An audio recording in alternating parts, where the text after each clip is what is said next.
Kata Ustadz Felix Xiao, kalau membenci negara Arab itu bisa jadi membenci umat Islam katanya. Karena Islam itu ya identik dengan Arab katanya, maka kalau orang membenci Arab maka membenci Islam. Kemudian juga beberapa dalam cuplikan videonya ini dia menghina agama, hampir semua agama teman-teman sekalian, baik agama Buddha, Hindu, Konghucu, Katolik dan Kristen, dia bahas dalam sebuah ceramahnya dan itu sangat menyinggung. Maka teman-teman sekalian, kali ini kita akan bahas hal ini dan langsung saja kita mulai.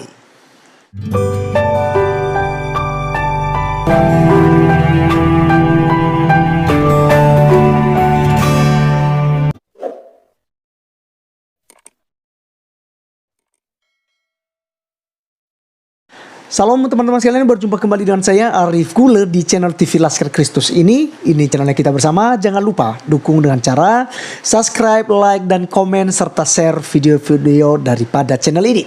Pada kesempatan kali ini kita akan menonton sebuah cuplikan video daripada Ustadz Felix Xiao. Selagi-lagi teman-teman sekalian, mu'alaf ya. Jadi dalam sebuah ceramahnya itu dia membandingkan bahwa yang lain itu bukan menyembah Tuhan yang benar ya. Jadi dia nyinggung agama Buddha, agama Hindu, agama Kristen, agama Katolik, dan tentu Konghucu teman-teman sekalian. Jadi kata dia yang paling benar adalah agama Islam ya. Jadi dia sudah cari di mana-mana, tetapi dia menemukan Allah itu ya di Islam. Yang mungkin di Mekah itu teman-teman sekalian ya, yang ada batu hitamnya. Jadi ya mungkin itu yang betul kata Ustadz Felix. Nah teman-teman sekalian, supaya kita paham bersama, seperti biasanya kita langsung saja untuk melihat cuplikan videonya yang ada berikut ini. Indonesia nggak cocok di Indonesia. Rasulullah adalah orang Arab, sehingga memang tidak bisa dipisahkan juga sebenarnya antara Islam dengan Arab, karena berbahasa Arab berarti berbahasa Al-Quran. Nah kalau ini yang terjadi teman-teman sekalian, artinya orang benci Arab itu bisa jadi benci Islam. Mereka sebut mabuk agama, mereka sebut kadal gurun, mereka sebut unta padang pasir. Mohon maaf Koko Felix ya. Ini maksudnya gimana nih? Coba jelaskannya yang benar. Jadi Islam tuh Arab atau Arab itu Islam? Kayak gimana maksudnya? Kok berbelit-belit, bertele-tele ya? Ketika berdakwah, ngomonglah yang baik-baik, gak usah senggol-senggol orang. Saya mau bahas ini nanti kayak gimana dia menghina Dewa Siwa. Saya mantan Islam. Ya, dia ini juga salah satu yang berperan penuh saya itu teman-teman sekalian, Islam. itulah sedikit ya cuplikan daripada Ustadz Felix Xiao, dan nantinya kita akan teruskan. Tetapi dalam bagian ini teman-teman sekalian, ini sangat menarik, di mana ada seorang perempuan mungkin yang ada di Bali teman-teman sekalian, yang sudah memeluk agama di Bali, dan tentu saja tersinggung dari ceramah-ceramah daripada Ustadz Felix Xiao. Teman-teman, tadi kita mendengarkan bahwasanya dia nanti akan bahas gitu ya. Berarti dia benar-benar tersinggung dan juga tidak terima dengan penghinaan daripada Felix Xiao terhadap Dewa Siwa. Jadi teman-teman, sebenarnya begini, kita bisa saja katakan bahwa kita agama yang benar, junjungan kita yang benar, ajaran kita yang benar, tetapi kan kita tidak perlu untuk menghina agama dan kepercayaan orang lain. Kita juga tidak perlu untuk menjelekkan agama lain. Tak perlu juga itu mengolok-olok gitu agama lain. Cukup kita yakin pada diri kita sendiri dan membuktikan bahwa agama kita yang benar dengan sikap kita, dengan cara kita, dengan ceramah kita yang membuat suasana adem, yang menyejukkan umat yang menjadi pendengar. Dan terlebih ketika kita ceramah lalu diposting ke media sosial, alangkah lebih baiknya jika kita mengucapkan kalimat-kalimat dan memberikan ajaran-ajaran yang baik, bukan justru menyinggung orang lain dan menyakiti hati masyarakat Indonesia. Baik teman-teman sekalian, kita akan lanjutkan lagi. Ini yang lebih parahnya teman-teman sekalian, jangan di skip, langsung tonton sampai selesai. Ini kita akan dengarkan yang lebih sadisnya dari dia ketika dia membahas beberapa agama-agama lain dan dia merasa bahwa agama dia yang paling benar. Berikut videonya.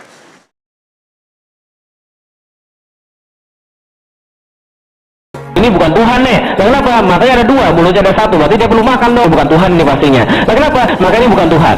Karena dia bisa diobrak-abrik sama kera sakti. Oke, kalau ini bukan Tuhan, kalau gitu yang mana Tuhan? Apakah ini adalah Tuhan, Bapak sekalian? Kalau ada yang bilang ini adalah Tuhan, tanya Tuhannya yang mana? Yang kiri atau yang kanan? Dia ketawa terus dan dia sejahtera karena itu dia makan terus seluruhnya. Apakah ini adalah Tuhan, Bapak sekalian? Tidak, ini bukan Tuhan. Kalau dia punya tangan kayak manusia, tangannya 4. Kalau gitu kalau ada barangnya 8 gimana? Tambah lagi tangannya, saya sudah cari ke Hindu, saya sudah cari ke Buddha, semua saya nggak dapat Tuhannya. Saya sudah cari ke Katolik, saya sudah cari ke Kristen. Agama Kristen Tuhannya sudah mati di kayu salib. Yang belum tinggal Islam. Akhirnya saya cari ke Islam, SMP kelas 3. Benar nggak Tuhan ada di agama Islam? Saya bilang begini, Tripitaka yang buat manusia, Weda yang buat manusia, Injil yang buat manusia, dan nggak ada yang mengklaim kitabnya sempurna, mengatakan sempurna cuma Al-Quran. Walaupun kita sudah jelaskan secara akal, tapi tetap aja kemudian kemauan pada dia itulah yang menentukan apakah dia jadi Muslim atau tidak. Dan sampai sekarang belum ada orang tua saya yang masuk Islam. Yang kedua, ini sangat menyakiti hati tentunya teman-teman sekalian yang agama Hindu dan juga agama Buddha ya. Jadi tentu saja mereka tersinggung ya. Seperti perempuan tadi yang kita lihat teman-teman sekalian, dia tidak terima ketika Dewa Siwa dihina oleh Ustadz Felicia. Dan tentu saja kita punya hak juga untuk membahas ceramah daripada Ustadz Felicia ini. Kenapa? Karena dia menyinggung tentang agama Katolik dan agama Kristen di dalamnya teman-teman sekalian. Kalau tadi dia hanya membahas agama Buddha, agama Hindu, saya pun juga diam. Toh juga bukan agama saya diganggu, bukan juga ajaran saya yang diobrak-abrik oleh dia, yang diputarbalikkan oleh dia. Tetapi ini jelas-jelas bahkan dikatakan bahwa Tuhan Kristen itu sudah mati di kayu salib. Maka Tuhan yang hidup itu hanya ada di Islam, gitu ya. Oke, teman-teman sekalian, itu biar nanti yang agama Hindu dan agama Buddha akan berurusan dengan dia.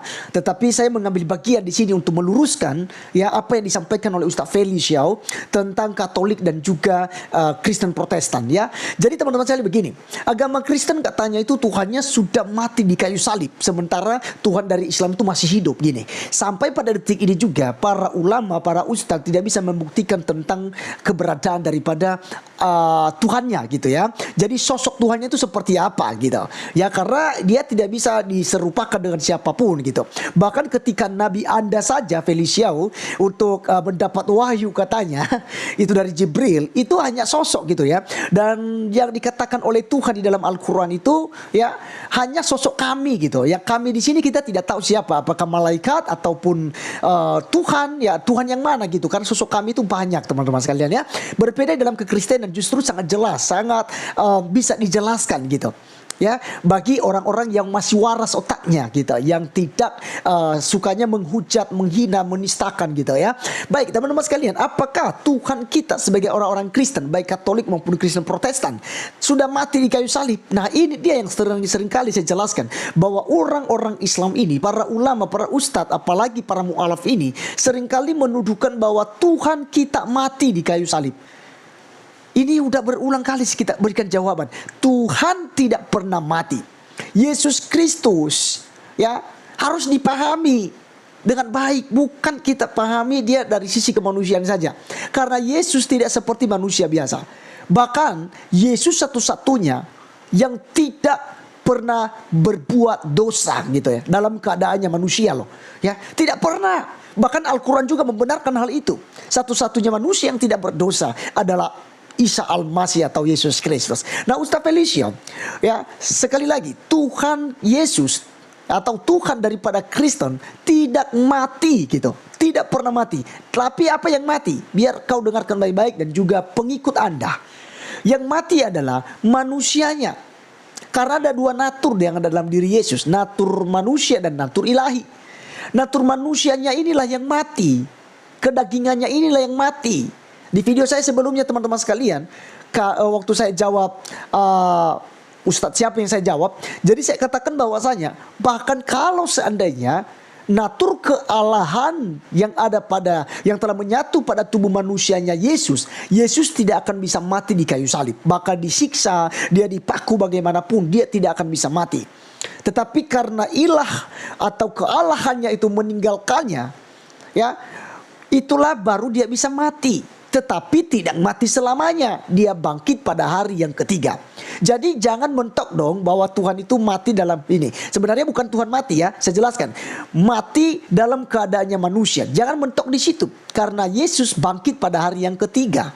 Sesuai dengan kitab suci dan tetap tentang juga nubuatan-nubuatan yang sudah diberitakan ya tentang dia. Jadi sangat jelas di sini teman-teman sekalian bahwa Tuhan kita tidak mati. Bahkan kita bisa buktikan di dalam 1 Petrus ya. Teman-teman bisa lihat 1 Petrus pasal 3 ayat 19, ayat 18. Minta maaf. Dalam ayatnya yang ke-18 berkata, sebab juga Kristus telah mati sekali untuk segala dosa kita, ia yang benar untuk orang-orang yang tidak benar, supaya ia membawa kita kepada Allah. Ia atau Yesus yang telah dibunuh dalam keadaannya sebagai manusia, tetapi yang telah dibangkitkan menurut roh. Jadi jelas di sini teman-teman sekalian, yang mati adalah manusianya Yesus, bukan kealahannya. Karena Allah tidak bisa mati, siapa yang bisa bunuh Allah? Makanya seringkali kan diolok-olok tuh, woi Tuhannya mati gitu, woi lebih hebat itu tentara Romawi kan daripada Tuhannya orang Kristen. Tidaklah demikian pemahamannya, gitu ya. Yesus menyerahkan dirinya, dia pun bukan dibunuh begitu aja. Dia menyerahkan dirinya sampai mati di kayu salib, karena memang itu yang harus dia jalani. Karena itulah tujuan, itu misi, itu visi misinya datang ke dunia, supaya dia mati sebagai orang terkutuk demi kamu yang sudah berdosa, demi manusia. Maka ketika kita mau percaya kepadanya sebagai anak domba Allah yang suci, yang tak bercacat, dialah yang sempurna, maka kamu akan selamat dari hukuman dosa. Jadi jelas teman-teman sekalian bahwa Tuhan tidak pernah mati. Yang mati adalah sisi kemanusiaannya. Ini yang tidak dipahami oleh Islam ya. Sekali lagi, dua natur dalam diri Yesus, natur manusia dan natur Allah. Baik. Kemudian tadi katanya teman-teman sekalian bahwa semua kitab tidak pernah mengklaim dirinya atau mengakui dirinya atau menyatakan dirinya sempurna. Hanya Al-Quran lah yang menyatakan dirinya sempurna. Wow. Justru yang ngaku-ngaku ini itu bisa dikatakan KW loh. Oh ini barang asli nih, barang asli. Tapi ternyata KW gitu loh. Oh aku yang paling betul, tapi salah. Jadi mungkin menurut Ustadz Feliciao itu Al-Quran itu sempurna menurut ukuran Islam saja. Jadi klaim diri saja, pengikutnya, pembacanya ya mengklaim begitu. Karena memang kalian suka klaim. Bahkan jangan hanya Al-Quran saja, Alkitab saja kalian suka klaim. Minta cari-cari ayat Alkitab, lalu kalian cocokkan kepada Al-Quran, lalu kalian paskan kepada Nabi Muhammad gitulah. Kayaknya kan kerja kalian begitu. Ya, kalau memang Al-Quran sempurna, kenapa masih ada hadis? Kenapa masih ada kitab kuning? Kenapa masih ada itu tafsiran-tafsiran? Toh juga udah sempurna, gitu loh. Baca Al-Quran saja udah cukup. Toh juga kalian masih baca terjemahannya. Nanti kalau sudah dibacakan terjemahannya, kalian bilang itu salah. Wah, apa namanya itu? Makanya baca secara keseluruhan lagi. Seperti yang terjadi kepada Bapak Muhammad Kaceh kan gitu ya. Jadi setelah dibaca gitu kata Ketua MUI, itu ayatnya salah itu. Setelah sudah dibuktikan, ini ayatnya loh, kalau Muhammad itu dikerumuni oleh jin. Itu kayak salah apa namanya itu. Ini karena kan beberapa tafsiran, jadi tafsiran itu nggak dipakai oleh Islam. Katanya sempurna tapi berkontradiksi juga ya. Nah baik teman-teman sekalian ya, Alkitablah yang paling sempurna. Kenapa saya katakan demikian? Al-Quran saja masih beranjak dari cerita-cerita Alkitab. Seluruh cerita para nabi yang ada di Al-Quran itu juga pun diceritakan dari Alkitab. Hanya saja dalam Al-Quran itu diputar balik.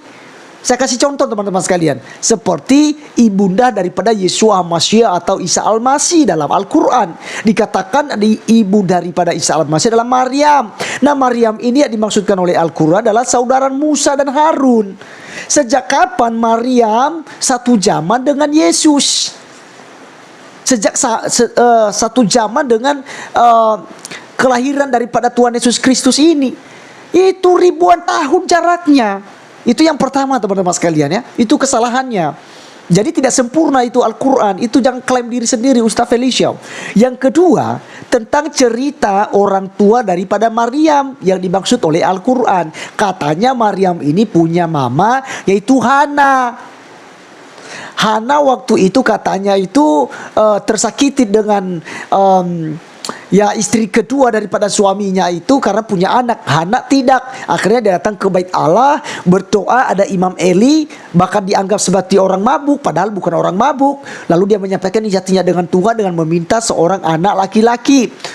Jadi cerita Al-Quran justru dia katakan bahwa Hana meminta anak laki-laki tapi diberikan anak perempuan yaitu Maria atau Maryam. Itu salah. Yang benarnya adalah Hana ini punya suami yang bernama Elkana, seorang Lewi. Bahkan Hana juga pun dari seorang Lewi. Jadi istri kedua daripada Elkana itu yaitu Penina. Penina ini suka menyakiti hati Hana, sehingga Hana menyampaikan inisiatifnya di bait Allah kepada Imam Eli. Nah, ketika dia sampaikan hal itu, Allah menghibur hatinya dengan memberikan seorang anak laki-laki yang bernama Samuel, dan itu dikenal sebagai Nabi Samuel karena anak itu tinggal di bait Allah, tinggal dan dididik oleh Imam Eli. Jadi di sini saja cerita Al-Quran itu udah jauh beda gitu. Jadi mirip-mirip dengan Alkitab tapi salah ceritanya. Bagaimana mungkin Ustadz Feliciao berkata bahwa Al-Quran yang paling sempurna, yang lain makin ketinggalan. Karena ada iklan itu teman-teman sekalian ya. Yamaha makin ke depan, yang lain ketinggalan. Tetapi banyak yang pakai Yamaha justru kecewa. Demikian juga ini teman-teman sekalian, Al-Quran yang paling sempurna, tetapi banyak juga yang keluar dari Islam, yang justru sudah belajar Al-Quran dengan baik, akhirnya keluar setelah mereka menemukan kebenarannya di dalam kitab Kristen. Ya, jadi teman-teman sekalian, terima kasih ya. Sampai di sini penjelasan kita, biar ini bisa menjadi berkat, dan penjelasan saya juga biar itu menambah wawasan kita dan menjadi bekal kita dalam memberikan jawaban kepada mereka yang suka mengklaim dan mengklaim dan mengklaim, karena hanya itu kerjaan mereka. Ya, mereka yang paling sempurna. Capek deh. Oke, teman-teman sekalian, puji nama Tuhan. Sampai ketemu di video saya selanjutnya. Saya Arif Gula undur diri. Tuhan Yesus memberkati kita. Salam.